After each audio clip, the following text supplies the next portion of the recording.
Colecionador de autorrádios, você é curioso? Volta já!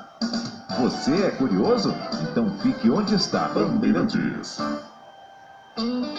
Você é curioso? Estamos de volta com o Você é Curioso e nós vamos conversar agora com o Carlo Giovanni. O Carlo é um colecionador de autorrádios. Bom dia, Carlo! Bom dia, Marcelo. Bom dia, Silvânia. Bom dia a todos os ouvintes do programa Você é Curioso, né? Diga-se de passagem, programa sensacional. Você está ouvindo num rádio convencional ou num das coleções agora, hein? Não, na verdade eu estou no trabalho, eu estou aqui pela internet. Ah, muito bom. Eu tenho um outro trabalho, né? Esse hobby é um hobby, né? E o hobby que começou... Virou um hobby. O hobby começou quando, Carlos? Olha, eu comecei com 14 anos. Aos 12 anos eu comecei a me interessar por eletrônica. E aos 14 anos eu tirei o primeiro rádio do carro, do portão do meu pai, em 71. Isso foi em 1976. E eu tirei para colocar um com FM, que naquela época só tinha AM, né? Os rádios faziam AM, anos 60, até o começo dos anos 70. E eu tenho esse rádio guardado até hoje no meu acervo. É um rádio muito especial, tem um valor sentimental muito grande, né? Porque era do carro do meu pai, né? Que já falecido, quando eu aprendi até a dirigir na excursão. E hoje quantos autorrádios são na coleção? Na minha coleção é cerca de 700 rádios, 600 já funcionando, e o restante está em fase de restauro, né? Para a gente lembrar um pouquinho da parte histórica, você sabe quando os rádios começam a entrar no carro, em que ano, que modelo, como é que foi o surgimento? Em 1922, um estudante de 18 anos chamado George Prost, dos Estados Unidos, ele resolveu pegar um rádio que era caseiro, né, e instalar no Fordinho T.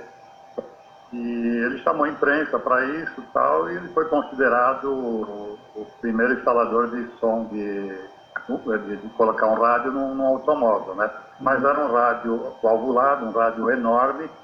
Precisou tirar o banco traseiro do Fordinho T para poder colocar toda aquela parafernália de válvulas, de baterias, né?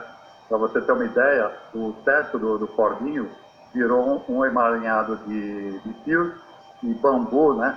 Para virar uma antena, para poder pegar alguma coisa nesse Fordinho, né? Não, pode continuar. Em 1900 deixa eu ver aqui, fiz um rascunho aqui, que é tanta data que a gente esquece. Em 1930, a Motorola ela lançou o rádio propriamente para carro, né? A Philco também lançou em 1927, e era interessante, eu tenho vários modelos desses aí, dessa data da década de 30, de 40. Eles eram em duas partes. O rádio, propriamente dito, que era uma caixa grande, pesa cerca de 6 quilos, valvulado, e uma caixinha menor que você colocava instalada no painel do rádio, ou com uma abraçadeira na coluna dos Fordinhos, né? Dessa caixa menor saíam 2 cabos de aço que entravam na caixa maior. E você controlava o volume e para mudar a frequência das estações através de cabo de aço, como um cabo de velocímetro. Isso aí durou até de 1927 até 1945. Os rádios eram feitos dessa forma. Um negócio bastante interessante, né? E tudo valvulado, e com esse mecanismo de mudança através de cabos. Só depois disso começou a diminuir os rádios quando entrou o transistor. E aí ele virou um rádio híbrido, né? Isso a partir de 1960 começou os rádios híbridos. Foi quando foi criado o transistor, as válvulas começaram a diminuir de tamanho, os rádios ainda usavam uma parte valvulada e uma parte transistorizada. E aí foi diminuindo o tamanho do rádio até terminar com a válvula, só ficar o transistor, e depois veio, na sequência, veio o circuito integrado, que diminuiu mais ainda, né? Hoje, se você... Não, pode terminar. Hoje, se você pegar um rádio desses modernos, você abrir o rádio, ele só tem duas placas. Uma na frente, que é o digital, e uma traseira, que é a fonte e a parte amplificadora. No meio, você não tem mais nada. É um microprocessador que faz tudo. Então, Carlos, esses rádios, eles começam como opcionais da indústria, né? Eles eram vendidos separados e precisavam ser instalados, era sempre assim. Sim, na época, inclusive, nos anos 40, vamos supor que um Fordinho lá custava 100 mil reais, você ia pagar 40 mil reais no rádio. Era uma fortuna, né? Então não era qualquer um que tinha, inclusive eu vou nessas exposições de carros antigos, eu vejo a maioria dos Fordinhos, nenhum tem um rádio desse já instalado, né? Era muito caro na época. E depois, acho que por volta de 1970, finalzinho de 70, é que algumas empresas começaram a fazer o rádio sair de fábrica original. Tanto que a Philco Ford, ela fez uma parceria, né? E saía com os rádios originais de fábrica. Mas eram substituídos, né? Por toca-fitas, coisa e tal, por aparelhos um pouco melhores. Carlos, você lembra quando que eles começaram a ser daquele modelo removível? De gaveta. De gaveta. Que a Silvânia ia no A cinema e gaveta levava... legal, né? Tive vários roubados, vários. Sim, então, isso aí começou no final dos anos 80, por volta de 1988, porque foi quando surgiu aquela linha da Bosch, o Rio de Janeiro, São Francisco, eram aparelhos muito cobiçados aí pelos ladrões aí, né? Pela bandidagem. E eles quebravam o vidro, ou abriam o quebra-vento, né? Porque naquela época os caras tinham quebra-vento. Era fácil você abrir o quebra-vento, você abaixava o vidro, aí você ia lá e tirava fora com uma chave de fenda, você arrancava fora do painel. Aí foi criada essas gavetas e era legal que você via o pessoal no shopping, né? Andando com aquele gaveta, o amplificador e tal. Foi uma época bem legal, foi a época que eu tive a loja. Eu tive uma loja de 83 a 91. Em 90 eu sofri um assalto na loja. E aí culminou com o fechamento da loja, eu acabei partindo para outras coisas, né? Mas hoje eu estou montando um museu, resgatando aí essa história do som automotivo, do rádio de carro, mostrando a evolução da válvula do transistor para o integrado e contando como que era, né? Não sei se vocês sabem, mas tinha vitrola para carro. Não, vitrola para carro? Eu tenho 3 tocadiscos de carro. Um é de 1950, ele é grande, é um aparelho grande, ele era instalado no painel no Cadillac, aqueles carros grandes, né, americanos, e ele toca todos os tamanhos de disco. 7 polegadas, 10 e 12 polegadas em todas as rotações. Que é o 33, 45, 78 e 16. Esse é de 1950. Ele é acoplado no rádio através do cabo da antena. Então você sintoniza numa frequência que tem de emissora e entra o sinal do toca-disco. Ele tem umas molas no mecanismo dele que seria para não balançar, né, para a agulha não pular. Mas, na verdade, eles disputavam com o carro parado, né? Era difícil. Imagina hoje em dia você ter um toca-disco com esse modo de buraco. Você tem na sua coleção algum que foi fabricado pela indústria eletrônica Crucian? Crucian tem. Olha, isso aí foi nos anos 60.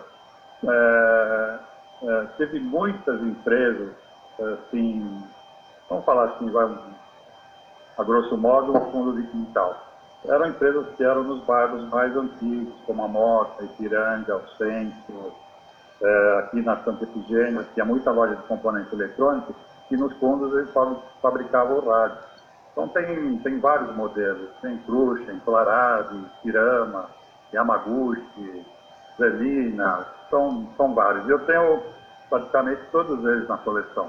Eu te perguntei porque a nossa ouvinte, a Kátia Crucian, diz que Meu pai foi um dos primeiros a fazer rádio para carro transistorizado. A fábrica era na Moca e ficou por 25 anos. Uhum. Chamava Indústria Eletrônica Cruxem, por isso que eu te perguntei. Exatamente. Eu tenho hoje, 3 modelos dele. E hoje quem quiser ver a sua coleção, por enquanto tem que esperar o museu ficar pronto. Eu fiz a página no Face, né? Eu estou criando um site. Como ainda tenho muito aparelho para instalar, eu quero primeiro terminar a instalação de todos eles, que estão instantes, todos eles funcionando. Eles vão todos funcionar. E eu vou ver uma forma de poder divulgar isso, sei lá, de repente uma turma de 10 ou 12 pessoas, fazer assim uma visitação, ainda está estudo ainda, como é que vai ser feito isso. E você, você que coloca eles para funcionar? Tudo. Eu fiz técnica eletrônica no colegial. Quando eu tive a loja, eu fazia parte de instalação dos aparelhos dos automóveis, mas eu não mexia na parte interna. E agora, montando esse museu, comecei em 2014, eu levava para alguns técnicos para consertar, mas estava ficando muito caro, né?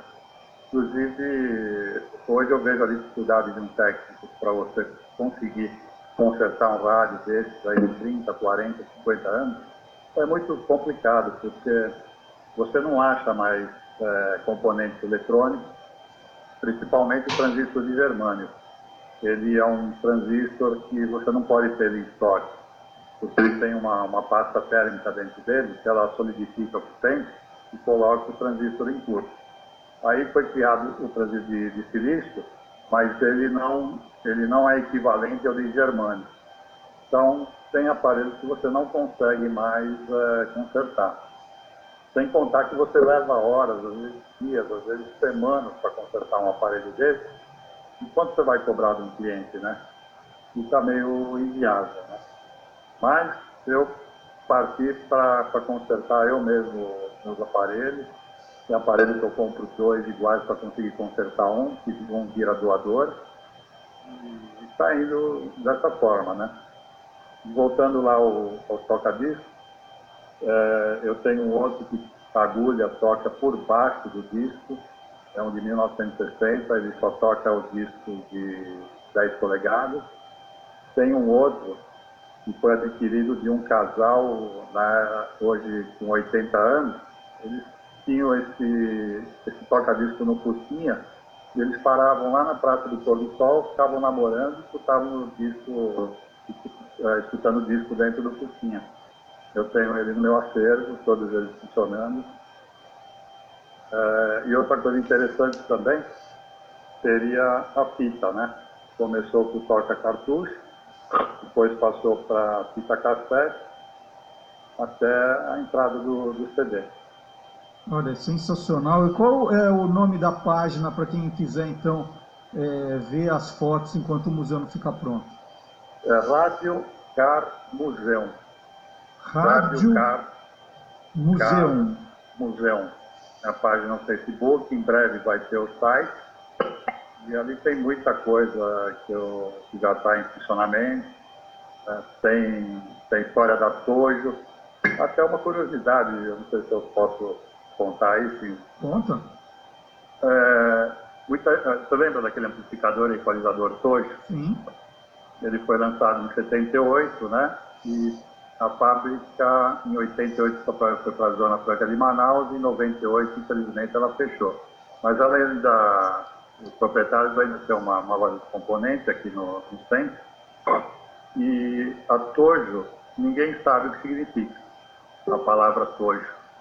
São as iniciais dos nomes dos 2 sócios, Toshio e Joaquim. Daí vem o Tojo. Muito legal. E Tirama, você sabe a origem?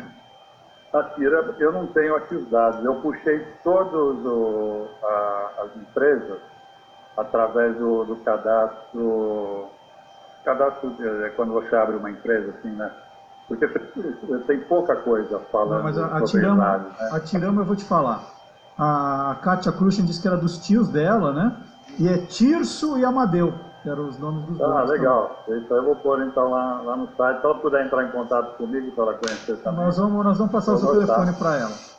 Tem bastante coisa, tem bastante. O TK de cara preta, não sei se é do seu tempo, foi lançado em 73 no Japão, ele chegou no Brasil em 1975.